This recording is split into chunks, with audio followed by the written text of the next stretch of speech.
12 பேர் வேவு பார்க்க போறாங்க கானான் தேசத்தை. 12 பேர் போயிருக்கிறாங்க, திரும்பி வர்றாங்க. அதில் 10 பேர் ஒரு டீமாகவும் 2 பேர் ஒரு டீமாக பிரிகிறாங்க.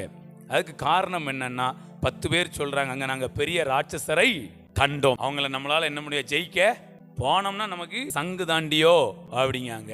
ஆனால் இந்த 2 பேர் சொல்றாங்க, இங்கே வேற கெத்துல சொல்றாங்க, அதெல்லாம் போய் சுதந்திரிச்சிடலாம், அதெல்லாம் போய் ஜெயிச்சிடலாம். அப்படி சொல்லலைங்க. காலேபும் யோசுவாவும் என்ன சொன்னாங்க தெரியுமா? அதெல்லாம் எளிதாக ஜெயிச்சிடலாங்க. இங்கே கையை தட்டுங்க, கையை தட்டுங்க.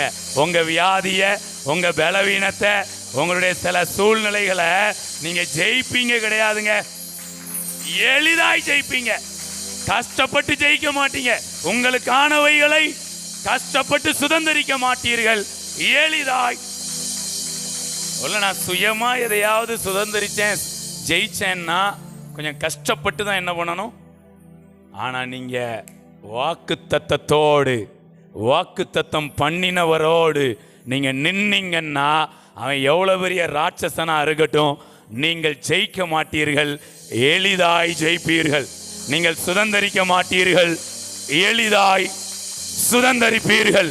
ஹோரா காபா ரேமெனே துரிகா பாபா. ஹalleluya. நமக்கான ஜனத்தை, பணத்தை, குணத்தை நாம் எளிதாய் சுதந்திரிப்போம், எளிதாய் நாம் ஜெயித்து நிற்போம். Praise God.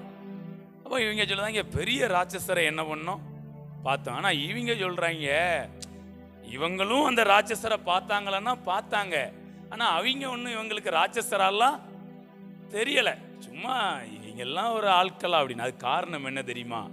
அவங்க டைரக்டா எதிரிகளை பார்த்தாங்க, சூழ்நிலையை பார்த்தாங்க. ஆனால் அந்த 2 பேர் வாக்குத்தத்தத்தோட சூழ்நிலையை பார்த்தாங்க. நான் உங்களுக்கு சொல்றேன், வார்த்தையோடு கூட, வாக்குத்தத்தத்தோடு கூட உங்கள் சூழ்நிலை என்னவா இருந்தாலும் ஒரு நாளும் வசனத்தோட சூழ்நிலையை பார்ப்பதற்கு, வசனத்தோட எதிரடியான காரியங்களை பார்ப்பதற்கு நீங்க மறந்து போக கூடாது. ஓ ரபா காத்தரா, ஒருபோதும் பிசாசு அந்த மனக்கண்ணை மறைத்து விடக்கூடாது. பிரச்சனை நேரத்துல மனக்கண்ணா இருந்தது, அது பிரகாசம் உள்ள மனக்கண்ணாய் மாறட்டும். ஓ ராசா பா கத்து ராபா.